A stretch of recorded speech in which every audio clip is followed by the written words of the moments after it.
Hello and welcome to my project report where we look into where we need to send the most staff for the upcoming flu season. Just a few things to point out at the start. The data on deaths and visitations are from the CDC. These numbers are not concrete as they are supplied to the CDC on a voluntary basis.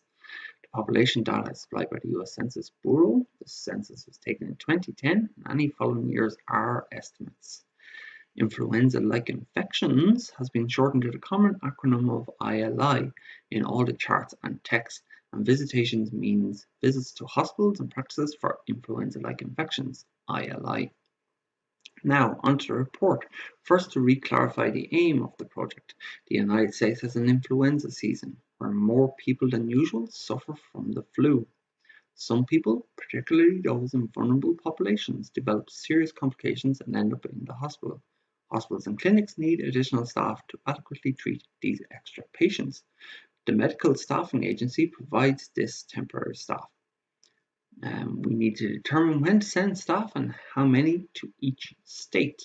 The agency covers all hospitals in each of the 50 states of the United States, and the project will plan for the 2018 influenza season. And you can have a brief look at the effect of the influenza season in numbers on the right-hand side.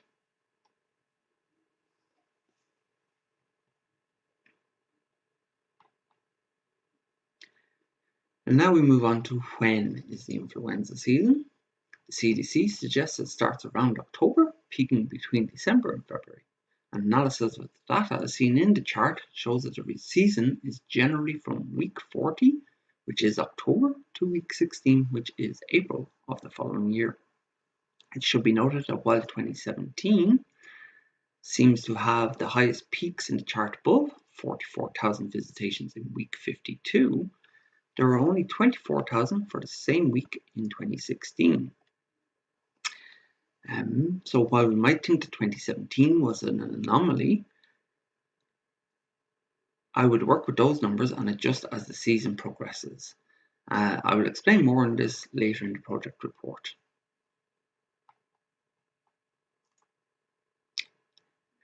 Next up is who is most affected by the influenza.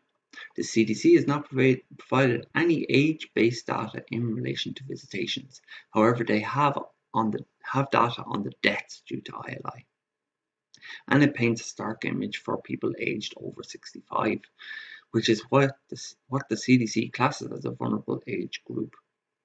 As you can see in the chart, the number of deaths by people in the vulnerable age group is disproportionately higher than all the other age groups put together.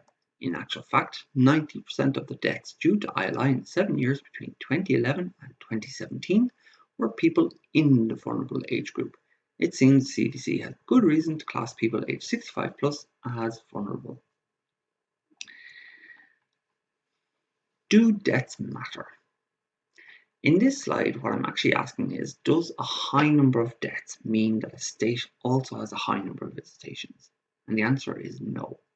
Looking at the chart, which attempts to find a correlation between visits and deaths by state for each year from 2011 to 2017, correlation will be, as an example, if all states had one death for every 100 visits. And this chart clearly shows that not all states are the same. We can take a quick look at Louisiana in 2017.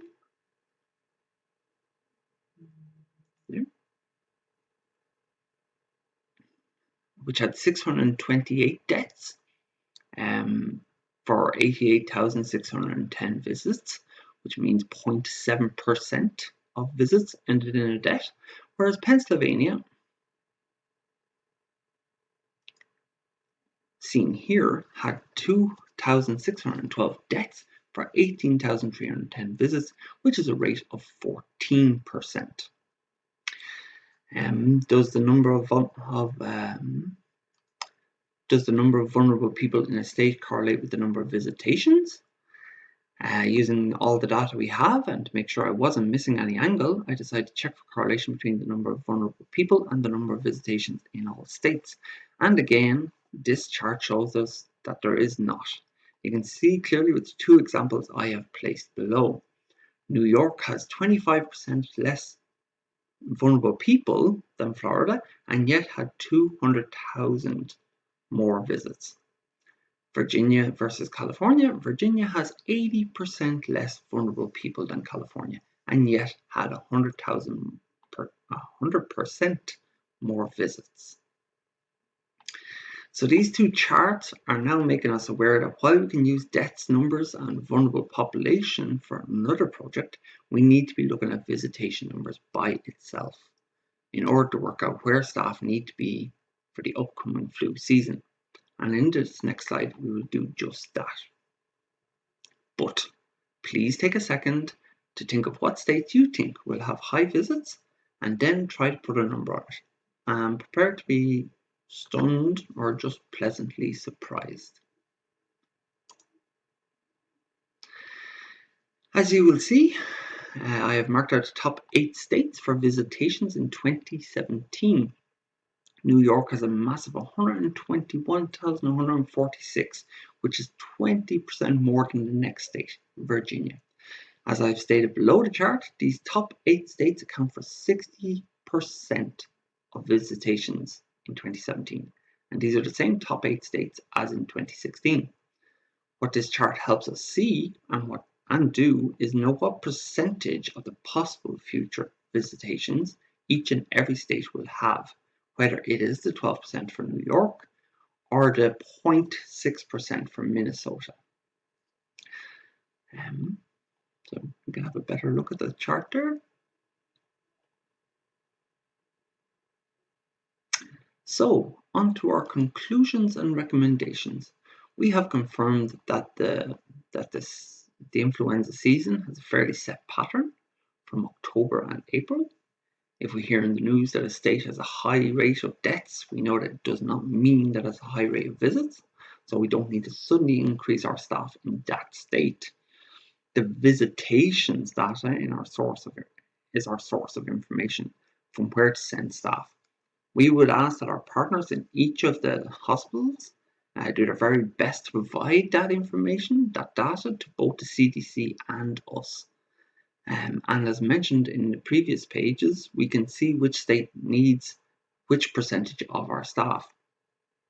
And our current recommendations leading on from the project would be, again, percentage of visitations equals percentage of staff. With an aggressive campaign promoting vaccinations, in the states with the highest visitations, as well as the states with the highest deaths due to ILI. And we need to survey frontline staff and possibly previous patients from 2017 to find out where our service is lacking, and use the new data to further plan our staffing. We should also follow up with ongoing surveys during the upcoming season to see if we have fixed last year's issues and spot new issues. If any of the hospital management teams are in on this call, can I please ask that you push this and the data on visitation numbers for us? It helps us plan better and helps your patients get a better service. Thank you for your time.